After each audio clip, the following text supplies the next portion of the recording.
Halloween Horror Nights Orlando is one of the best Halloween events in the entire world. But it's not the type of event where you can just show up. Well, technically you can, but that would be a mistake. Big mistake, huge. In this video, we're gonna show you the mistakes to avoid when booking your trip to Universal Orlando for Halloween Horror Nights. The first mistake is going during the wrong time of the season. Listen, every single night at Halloween Horror Nights is the best night ever, but some nights are better than others. Welcome to Florida. Halloween Horror Nights Orlando runs for a total of 48 nights from August 28th to November 1st. And the best time to go is always earlier in the season. The closer it gets to Halloween, the more expensive and more crowded it's gonna be. We always recommend going earlier in the season, and if you can't go earlier in the season, we always recommend to do the weeknights and Sundays as opposed to Friday and Saturday. You're right. There's no need to get hysterical. Here are 3 reasons why we recommend going earlier in the season. 1, normal people outside of the huge Halloween fanatics like us celebrate Halloween starting October 1st. That means October 1st to October 31st, everybody in the world wants to attend because it's technically spooky season right then. And if you go in September, it'll probably be less busy. Number 2, if you go on Wednesday, Thursday, or Sunday, majority of the people there do have work the next day. Therefore, it won't be as crowded as it would be on a Friday or Saturday night. And lastly is price. The closer you get to Halloween and you buy on Fridays and Saturdays and Sundays, the more expensive your ticket's going to be. If you go earlier in the season and you do the weekdays, your ticket will be significantly cheaper. I saved a small fortune. Now that you know the best time of the year to go to Halloween Horror Nights, how many days do you actually need at the event? Great question. Love where your head's at. If you're going to Orlando mainly for Halloween Horror Nights and you have the time and the money, we always recommend going for 2 nights. The first night, go through every single haunted house and maybe some scare zones, and then come back for the second night to experience some of the haunted houses that you loved the first night again. Explore the shows, do some shopping, and grab some food. Unless you're speed running through this event, there is no possible way to do everything in one night. And if the entire reason you went out to Universal Studios Orlando is just for Halloween Horror Nights, just do 2 nights. Your mind and body will thank you, and then you won't suffer from FOMO by seeing people enjoy things that you actually forgot while you're already back home. Trust me. I know from experience, dude. Now that you know the best time to go and how many days you might need, how do you book your tickets? Again, do not just show up to Halloween Horror Nights. This event sells out every single night. It's not the type of vibe where you can just go to the ticket booth and be like, "1 ticket for Halloween Horror Nights, please." Plan ahead. And when you do plan ahead, you are gonna save money. Money. Trust me on this. The reason we recommend booking directly through Universal is they have a ton of different ticket types and packages. We'll talk about the ticket types after this, but they have a ton of vacation packages. So let's say you're going out there and you wanna go to the theme parks during the day and then do HHN at night. They have vacation packages that include hotels that will fit for you and your family. And if you do it all through them, the customer service, the QR codes, everything, it's just a bit easier. Easy peasy, right? And you can find every single bit of info about all the different vacation and ticket types on Universal's website. So there are a ton of third-party ticket sellers and they're all legit and they have discounted tickets. With Universal Orlando specifically, we always recommend Orlando Informer. They have never steered us in the wrong direction and they are the unofficial, official Universal Orlando third-party ticket seller. Again, with booking your tickets, there are dozens of different ticket types. And if we went through every single ticket type, this video would never end. That could take a million years. So go to universalorlando.com and go through all of them. But I will say there's a stay and scream option where you get to go into the park early and attend some of the haunted houses before the event actually begins. There's a day and night pass. There's an express pass. There's all different types of ticket types. Just make sure to not make the mistake of not checking or doing research and getting the wrong one. Do your due diligence, spend about 15 minutes to go to the website and go through every single one because there's gonna be a perfect package for you. And again, if you're someone who needs ADA assistance or anything like that, Universal is great with accommodating. Just make sure to plan ahead. So for Nick and I, we are travelers. We are coming from Los Angeles and we only get to go out there once a season. Obviously, Express Pass isn't in everybody's budget, but we end up getting Express so we can try to do as much as we can and squeeze in as much as humanly possible before we have to leave back to Los Angeles. Oh my God! Again, I know it's not in everybody's budget, but check out the Stay and Scream as well, because that might be a cheaper option to knock out some houses early without getting the Express Pass. Good call. Now that you have your ticket type and everything, let's talk about transportation. We come from Los Angeles, so if you are flying into Orlando, you are gonna grab your ticket from your hometown and fly into MCO. This is Orlando's International Airport. Because when we go to Universal Orlando, we pretty much stay there for the duration of our trip. I zonked out at 9 o'clock last night. I can't do math. What is that, 15 hours of sleep? We do not do a rental car. That might fit for you and your family. But we love to do is we get an Uber or Lyft, and it is about a 30-minute drive from MCO to Universal Orlando Resort, and it's normally between $40 and $55. And if you are looking to rent a car for you and your family, the cost to park your car at one of the Universal hotels ranges from $26 to $37 per night. And then also, if you're not someone who travels a lot, just know when you land at MCO, there's gonna be so many signs guiding you to where the rental car is and where the pickup is and baggage claim. So don't worry, they're lovely there and everybody will be able to help. Little help. Little help now. Next is, where is the best possible place to stay for your Halloween Horror Nights trip? Universal Orlando Resort has a total of 11 places to stay on property, and they're broken up into these 3 categories. The Signature Collection, which is luxury, the Prime Value, which is in the middle, and the Value Inn and Suites, which is obviously gonna be the most affordable. And one of the perks about staying at a Universal Orlando Resort is it has free bus transportation to CityWalk and to all of the parks. So we've stayed at 9 out of the 11 hotels, which basically makes us experts. I'm joking.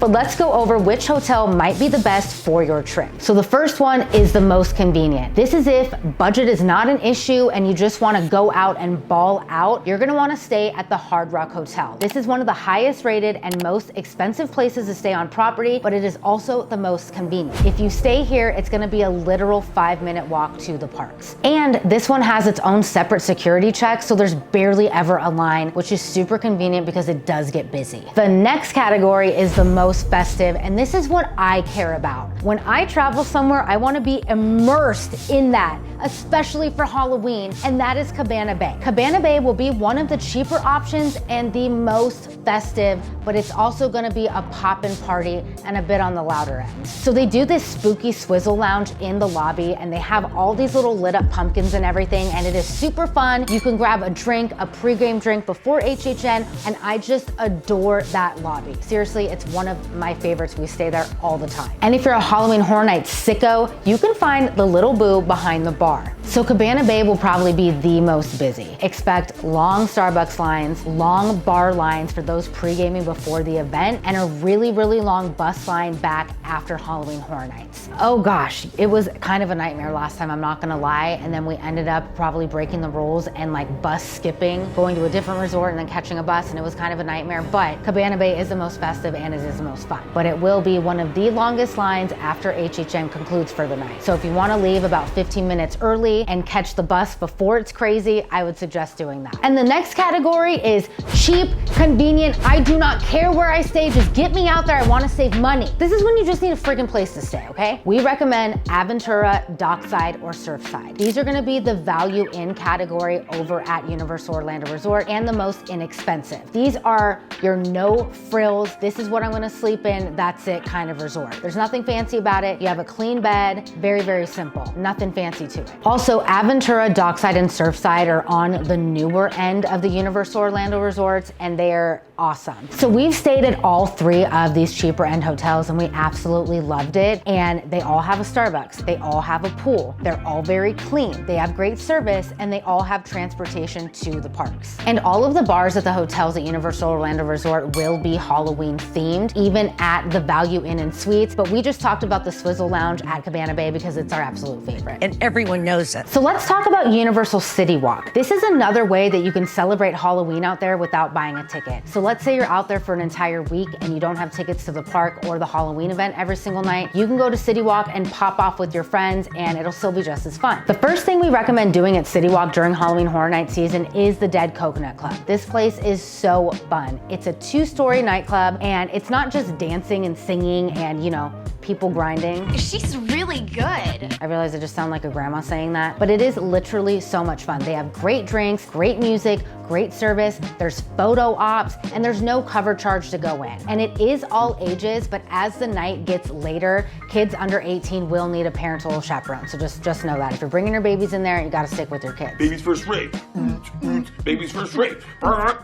There's also places to shop for Halloween Horror Nights merch at CityWalk, and it's a lot of the same stuff that you can find inside of the park, right outside, which is great. And a lot of the restaurants participate in some Halloween themed food and drinks. So if you're going to Vivo or Joey Fatone's hot dog place or Voodoo Donut, they probably have an HHN themed food item for you to try. Also, what would a Halloween Horror Night Joey Fatone dog look like? Would it be a purple wiener? We'll be back with that info.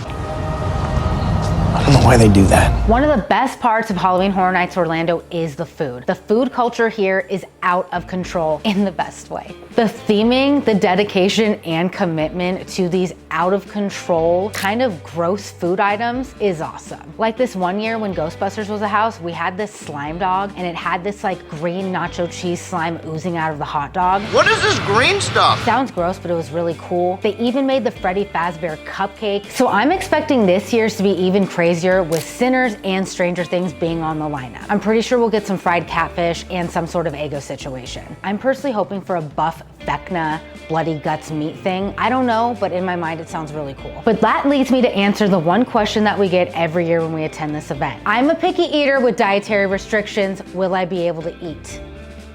No, just kidding. You will be able to eat, but it's gonna be really hard for you. I'm just being honest. I have a gluten intolerance and I'm a bit of a picky eater. I'm not a huge theme park food person. I'm just gonna be honest, and you're probably rolling your eyes at me, but we do get asked this question a lot. A lot of the food at Halloween Horror Nights is going to be fried, quick service, and a lot of carbs. There's not gonna be a lot of gluten-free items. And with that being said, the one constant that I've been able to eat at the park during the day and at HHN is the Today Cafe, and that's right by the entrance of Universal Studios Orlando. They have salads, they have different desserts, they have fruit, different snacks and everything, and it's fairly healthy. So if you're like me, or you just like want a salad and you don't want to indulge, that's gonna be the best place to go. And my second go-to is Louie's Pizza, and that's gonna be in the New York area. I always go and get a huge Caesar salad with no croutons, and it fills me up, and it's really good. But if you just want like pizza and salad or something simple and not the overly themed food, that's gonna be another great option for you. And there are two staples that are there every single year at Halloween Horror Nights, and that's the Twisted Taters and the pizza fries. I love both of these items so much.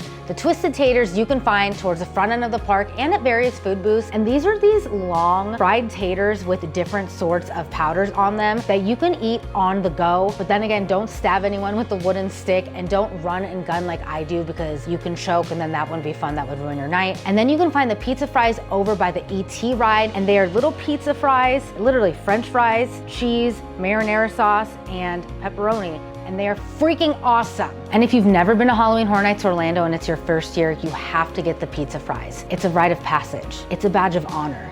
It's a must, trust me.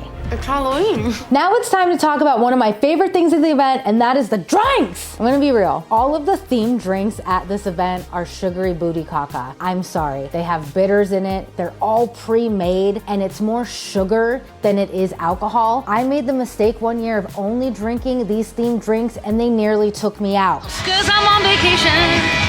I'm on vacation, yeah! I was not well, and I won't be TMI, but the things that came out of some of the ends of my body were colored weird, and it wasn't a fun time. Oh, that was the grossest thing I've ever heard in my life. But I do have a solution for you. If you're like me and you don't want those drinks, there is a full service bar called Finnegan's in the New York area. This is our home base every year. When any of us gets lost or, away from the group, we all meet at Finnegan's. Not only is it a great hype party place where everybody gathers, but it is dinner and a show because it's right in the middle of a scare zone. Yes, when you walk in, the line will look intimidating, but I promise you it goes by super, super quick. And another thing, it's just a good excuse for a place to get some air conditioning and get out of the hustle and bustle of the haunt for a minute. But it's kind of nice to just sit in the corner and have your drink and like woos off for a second. And they also have a great bathroom in there that not everybody knows about.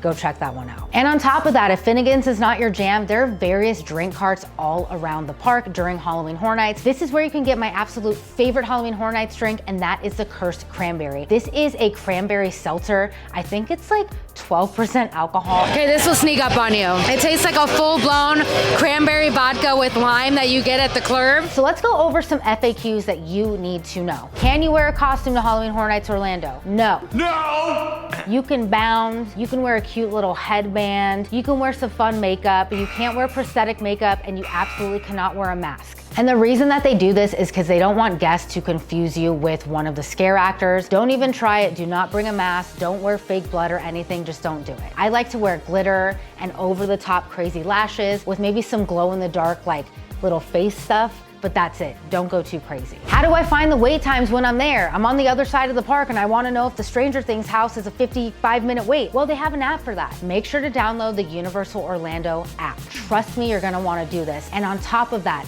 scan your ticket into that app. You don't know if you're gonna have too many White Claws or whatever Cursed Cranberries and you lose your ticket, or your ticket, it's raining and it gets melted in your back pocket and turns into dust. Just download your ticket into the app. Trust me, it's gonna save you time. Can I take pictures and videos inside the houses? At Halloween Horror Nights Orlando, you absolutely cannot. That's only reserved to media on the opening night of the event. Do not take your phone out. The team member will say something to you. Don't break the rules. Don't be a menace. Just don't try to film in the houses. And another thing, if you do and you get away with it and you upload it, someone will find you and it's not gonna be pretty. Can I bring my kids? You absolutely can bring your kids. But I'm not a parent. Don't bring your kid if they're a scaredy cat. Don't traumatize your child. This event is not recommended for kids 13 and under. I know some parents have really brave kids. I was not one of those kids, and when my mom tried to do this to me, I was really mad at her, and I have PTSD and it kind of scarred me for life. Thanks, Roxanne. But don't bring your kids if they're a scaredy cat or uncomfortable. And if you do, bring protective stuff for their ears and just let them know all of this is fake and it's all in good fun. You can technically bring your kids, but do you want to bring your kids? Hell no. Nope. And can you bring food in? Okay, so this is a bit of a gamble. I brought in a snack last year. I had a little beef jerky stick, a Baby Bell cow cheese, and some gluten-free crackers. And when they stopped me at the front, I said, I have dietary restrictions. I do not want to my pants, and I'm gonna be hungry. Please, for the love of God, let me bring it in. and I literally said it that way, and the lovely team member said I can bring it in. I misread you.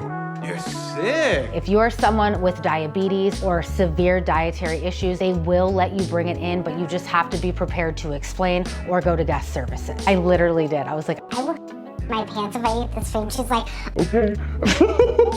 and what should be in your park bag? This is very, very, very important. I cannot stress this enough. I'm gonna read from my list because I have no memory because I have ADHD, but this is what I put in my park bag. Hand sanitizer. I love the Touchland spray hand sanitizer, but whatever hand sanitizer you like, that's great for your park bag. An empty water bottle.